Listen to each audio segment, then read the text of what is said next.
Elle est magnifique cette médaille parce que je connais sa rareté. On est revenu de Rio sans médaille. Je sais à quel point en fait c'est rare une médaille olympique. Et voilà, évidemment certains te disent t'as perdu en finale, c'est qu'une médaille d'argent, mais en fait on n'a même pas le droit de faire les enfants gâtés. Comprendre à quel point c'est rare. En fait, t'attends ça à 5 ans, on est des centaines à vouloir cette médaille. Et en fait, on en a une, en plus collective, voilà, elle a encore plus de saveur. Et voilà, qu'est-ce que j'en retiens, c'est du plaisir, il y a une sensation de peur énorme, de concentration énorme, et il y a une vraie beauté aussi, parce que cette piste olympique, elle était juste très très belle et on l'a attendue.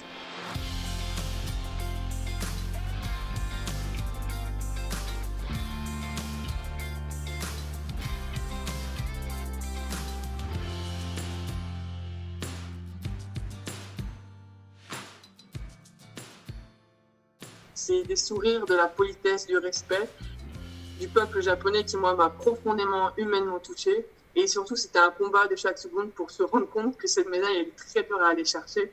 Et de voir ses copines, ses collègues de l'équipe qui vous mettent la médaille et dire c'est bon, c'est bien, tu peux rentrer chez toi, tu l'as cette médaille, c'est très bon.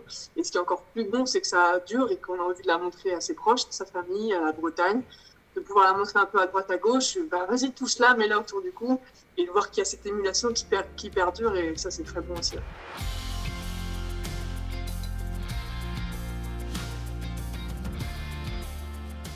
Ce qui me fait le plus rire, c'est que les gens te disent merci. Alors ça va au-delà d'un bravo. Ils te disent merci dans le sens où, enfin, vous nous avez fait penser à autre chose. Et ça, je le prends avec beaucoup de plaisir. C'est la plus belle des récompenses. De dire qu'il y a une émulation, que les gens ont envie de faire du sport, de l'escrime ou autre chose. Ils ont vu autre chose, ils ont pensé à autre chose, ils ont envie de bouger. Et ça va au-delà d'un titre, d'une médaille ou quoi que ce soit, d'un résultat sportif. C'est juste de dire, on peut être ensemble, on va bien se marrer, on va aller courir derrière la balle ou quoi que ce soit.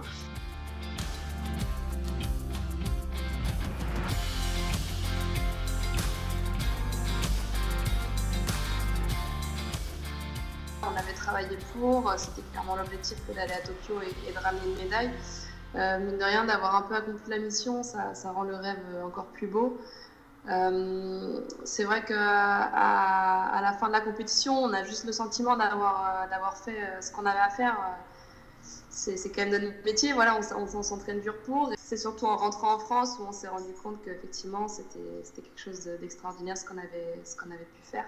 Donc voilà, je retiendrai surtout ces moments un peu uniques qu'on a pu vivre. Très heureuse et chanceuse d'avoir pu voilà, partager ces moments avec le retour en France notamment et le public à Paris.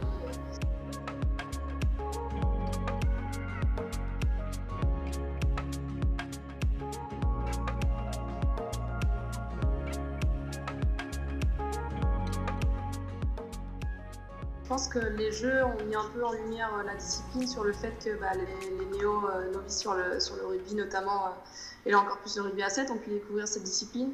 On a reçu énormément de messages de personnes qui ont découvert et qui ont vraiment accroché sur le format et sur la discipline, très spectaculaire. Donc je pense qu'on a vraiment conquis un nouveau public qui ne connaissait pas cette discipline, et ça c'est vraiment que du positif, que ce soit pour le rugby français et encore plus pour le rugby à 7.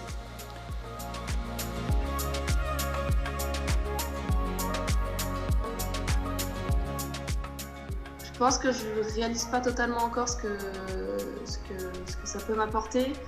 En tout cas, je n'ai pas envie de m'arrêter là. Effectivement, je suis super contente. Ça reste une très belle médaille pour des Jeux Olympiques. Je pense que c'était une étape dans ma carrière. J'ai clairement pas envie de m'en satisfaire, et j'ai envie d'aller chercher encore plus haut. Forcément, Paris en ligne de mire. Avant ça, il y aura d'autres échéances, à savoir déjà l'année prochaine, avec une grande saison qui s'annonce. Il y a la Coupe du Monde à 15 et celle à 7 qui devrait se jouer à quelques semaines d'intervalle. Et puis oui, continuer à travailler avec ce groupe jusque Paris pour aller chercher l'or.